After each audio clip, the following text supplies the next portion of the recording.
Hi everyone. आज के इस लेक्चर में हम डिस्कस कर रहे हैं साइमल्टेनियस डिफरेंशियल इक्वेशन। साइमल्टेनियस से यहाँ पर क्या मतलब है, जैसे कि हमें दो इक्वेशंस दे रखी हैं और साइमल्टेनियसली मतलब साथ में ही हमें इन दोनों इक्वेशंस को सॉल्व करते हुए x और y की वैल्यू को फाइंड करना है। मैं वर्किंग रूल साथ के साथ बताती रहूँगी जब हम इस एग्जाम्पल को सॉल्व करेंगे।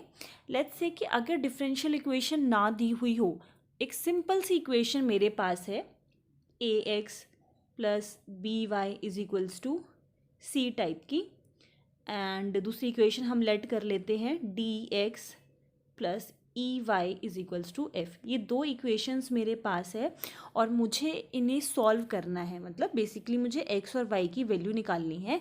तो हम करते क्या थे कि अगर हमें इक्वेशंस दो यहाँ पर दी गई हैं तो हमारा जो फर्स्ट स्टेप होता था वो ये था कि हम या तो x को इसमें से एलिमिनेट कर दें या फिर हम y को कर दें। तो इन दोनों x और y में से हमें किसी एक वेरिएबल को हटाना है, जिससे कि अगर मान लो लेट्स से मैंने a को एलिमिनेट कर दिया तो मुझे यहाँ पर y की वैल्यू मिलेगी और y की वैल्यू मैं किसी एक इक्वेशन में पुट करके x की वैल्यू को फाइंड करूँगी। यही सेम प्रोसीजर हम डिफरेंशियल इक्वेशन में भी फॉलो करेंगे। एक वेरिएबल की वैल्यू को फाइंड करके किसी एक इक्वेशन में पुट कर देंगे एंड हमारा जो आंसर है वो x की वैल्यू और y की वैल्यू को फाइंड करना रहेगा। तो स्टार्ट करते हैं। यहाँ पर हम इसको थोड़ा सा सिंप्लीफाई करने के लिए हमारा जो स्टेप नंबर 1 है वो ये होगा, d/dt को हम कैपिटल D, मतलब मैं सिंबॉलिक फॉर्म में इसको कर रही हूँ, कैपिटल D में चेंज कर देंगे। तो जो पहली इक्वेशन है मैं इसको इक्वेशन नंबर 1 बोल देती हूँ, इसको इक्वेशन नंबर 2। जो इक्वेशन नंबर 1 है वो हमारी कन्वर्ट हो जाएगी d प्लस 5 और इंटू में x, क्योंकि ये दोनों x यहाँ पर x के रिस्पेक्ट में डिफ्रेंशिएट हो रहा है और ये 5x है, plus y is equals to E to the power t। इसी तरीके से सेकेंड इक्वेशन हम कर लेंगे, दिस विल बी, ये y का है और ये y का है, तो d plus 3y minus x is equals to E to the power 2t। Step number 1 आप d पुट करोगे, सिंबॉलिक फॉर्म में कन्वर्ट करोगे। अब हम इसको एलिमिनेट करेंगे किसी एक वेरिएबल को। लेट्स से अगर आपको y को एलिमिनेट करना है तो हम क्या करेंगे, इस वाली इक्वेशन में d प्लस 3 मल्टीप्लाई कर देंगे सो दैट कोएफिशिएंट जो है वो सेम हो जाए।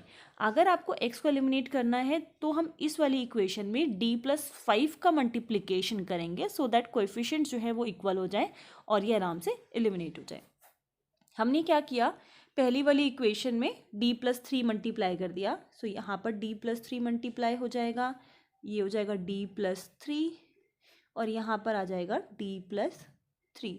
नाउ साइन चेंज कर देते हैं, माइनस, ये प्लस हो जाएगा, ये माइनस, तो d प्लस 3y यहाँ से कैंसिल हो गया। हमारे पास बचा d plus 3 d plus 5x plus x is equals to d plus 3 e to the power t minus e to the power 2t। Now इसको फर्दर हम सॉल्व करेंगे तो इन दोनों को मल्टीप्लाई करने से हमें मिल जाएगा d square then 5t plus 3d plus 15 x plus x। Now इसको भी हम इससे मल्टीप्लाई करेंगे, सिंपली ब्रैकेट को ओपन कर रहे हैं, सो ये हो जाएगा d e to the power t plus 3 e to the power t minus e to the power 2t। Now we know that d stands for differentiation, जो हमने अभी वैल्यू पुट की थी, d is for differentiation, sorry capital D, और ये हमने put किया था t के रिस्पेक्ट में इसका डिफरेंशिएशन होता है।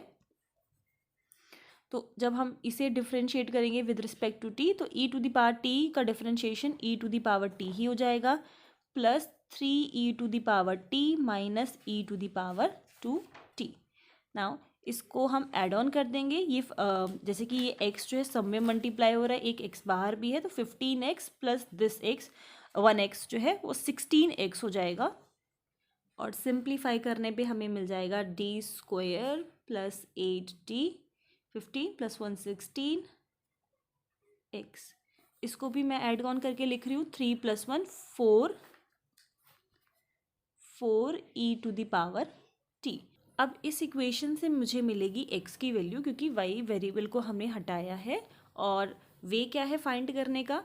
इसकी हेल्प से मुझे मिलेगा कॉम्प्लीमेंट्री फंक्शन और यहाँ से मुझे मिलेगा पी आई के रूल्स मैं ऑलरेडी डिस्कस कर चुकी हूँ। तो कॉम्प्लीमेंट्री फंक्शन क्या होगा, इसके हम रूट्स फाइंड करेंगे। स्प्लिटिंग द मिडिल टर्म लगा के आप इसके रूट्स फाइंड कर सकते हो। वी विल गेट d+4 का whole square is equals to 0, मतलब कि -4 हमें इक्वल रूट्स मिलने वाले हैं, real and equal roots. d की जो वैल्यू मिल रही है हमें मिल रही है -4 and -4। So our CF will be, क्योंकि सेम रूट मिले हैं तो C1 C2 एंड वेरिएबल यहाँ पे t हो जाएगा क्योंकि विद रिस्पेक्ट टू t चल रहा है, and e⁻⁻4t। Now let's find pi। pi will be 1/d+4 का होल स्क्वायर एंड यहाँ पे हो जाएगा 4e⁻t -e⁻2t। हम इसको अलग अलग करके लिख सकते हैं क्योंकि e⁻ax की फॉर्म के लिए pi क्या होता है, d = a पुट करना होता है। तो जब हम इसको अलग अलग करेंगे तो 4 आगे कर लिया मैंने, ये हो जाएगा d+4 का होल स्क्वायर e⁻t -1/d+4 इसका होल स्क्वायर e⁻2t। अब इस वाले में e⁻ax की फॉर्म है, आप कंपेयर करोगे तो d की वैल्यू क्या पुट करना है, 1। इस वाले फॉर्म में e⁻ax में कोएफिशिएंट a की वैल्यू क्या है, 2। तो इस वाले केस में यहाँ पर हम पुट करेंगे d = 2। इसको सॉल्व करने पर मैं यहाँ पे इसको सॉल्व कर रही हूँ, तो 4 था ये कांस्टेंट एंड d = 1 पुट करने में 5 का स्क्वायर 25 आ जाएगा एंड e⁻t माइनस यहाँ पर 2 पुट करना है, 4 5 6 का स्क्वायर 36, तो ये हो जाएगा 1/36। ये हमारा आ गया pi। कंप्लीट सॉल्यूशन हम कैसे लिखते हैं, यहाँ से हमें मिलेगी x की वैल्यू क्योंकि हम x को डिफरेंशिएट कर रहे हैं, ठीक है। सो कंप्लीट सॉल्यूशन हमारा हो जाएगा x = CF था C1 + C2 t e⁻4t and plus में pi हमारा आया है 4e⁻t/25 -e⁻2t/36। तो ये x की वैल्यू तो हमारी निकल गई। अब डिफरेंशियल इक्वेशन सॉल्व करते हैं तो x और y दोनों की वैल्यू को निकाला जाता है।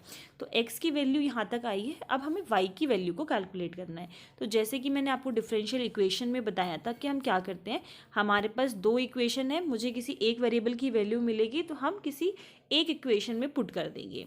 नाउ क्योंकि क्वेश्चन में हमारे पास ये 2 इक्वेशंस दे रखी हैं, नाउ आपको पुट किस में करना है। अब क्योंकि मुझे x की वैल्यू मिली है तो मैं बहुत ही ईजिली उसको डिफरेंशिएट करके t के रिस्पेक्ट में dx/dt की वैल्यू फाइंड कर सकती हूँ।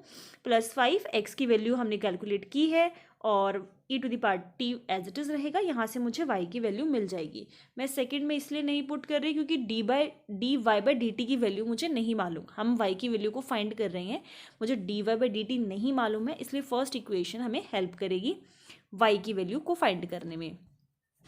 तो पहली जो इक्वेशन है मैं उसको y की फॉर्म में कैसे लिख सकती हूँ, y = e⁻t -5x -dx/dt। तो सबसे पहला काम हम यही करते हैं, जो x की वैल्यू हमें मिली है इसको हम डिफरेंशिएट कर लेते हैं with respect to t। So dx/dt, ये इसके साथ भी मल्टीप्लाई हो रहा है, इसके साथ भी मल्टीप्लाई हो रहा है, तो हम पहले वाले टर्म को करेंगे तो -4 e⁻−4t, क्योंकि इसका डिफरेंशिएशन करेंगे -4 आ जाएगा और यहाँ पर कांस्टेंट लग जाएगा साथ में -4c1। क्लियरली लिख देती हूँ मैं, -4c1 e⁻−4t plus next constant में c2 को मैं बाहर कर रही हूँ क्योंकि कांस्टेंट है, t और e⁻−4t में u भी लग जाएगा। तो जब हमने t को एज इट इज़ रखा तो e⁻−4t का डिफरेंशिएशन हुआ और -4 आगे आ गया plus now E to the power minus 4t को एज इट इज़ रखा एंड t का हम जब डिफरेंशिएशन करेंगे तो 1 हो जाएगा। उसी तरीके से इसका डिफरेंशिएशन होगा 4/25 e to the power t will be as it is minus जब इसका डिफरेंशिएशन करेंगे तो 2 जो है हमारे पास वापस कांस्टेंट एक आ जाएगा बाय 36। इसको आप सॉल्व कर सकते हो जगह 118। ठीक है, तो मैं इसको सॉल्व करके 18 लिख रही हूँ। ये मुझे मिला है डिफरेंशिएट करने पे। y की value e to the power t minus 5x minus dx/dt था। ठीक है, तो हम क्या करेंगे, वैल्यूज़ को पुट करेंगे। बस अब इसको एज इट इज़ रखेंगे, x की वैल्यू ये रही और dx/dt की वैल्यू ये पुट करिए। आप सारी वैल्यूज़ को जब पुट कर दोगे तो आपको y की वैल्यू मिल जाएगी, y is equals to minus c1 plus 2 c2t, इस पर ब्रैकेट लगा दिया, e to the power minus 4t plus 1/25 e to the power t। Solve करने पर you will get y is equals to this e to the power 2t। So ये x की value आ गई, ये y की value आ गई। सो इसी तरीके से ये हमारा सॉल्यूशन है x और y। इसी तरीके से हम साइमल्टेनियस डिफरेंशियल इक्वेशन को सॉल्व करते हैं। प्रोसीजर बिल्कुल वैसा ही है जैसे कि आप एक नॉर्मल इक्वेशन को सॉल्व करते हो। इन केस कोई डाउट हो तो आप लोग मुझसे पूछ सकते हो। सारे पीआई के रूल्स मैं ऑलरेडी डिस्कस कर चुकी हूँ, लिंक आपको डिस्क्रिप्शन में मिल जाएगा। Thank you.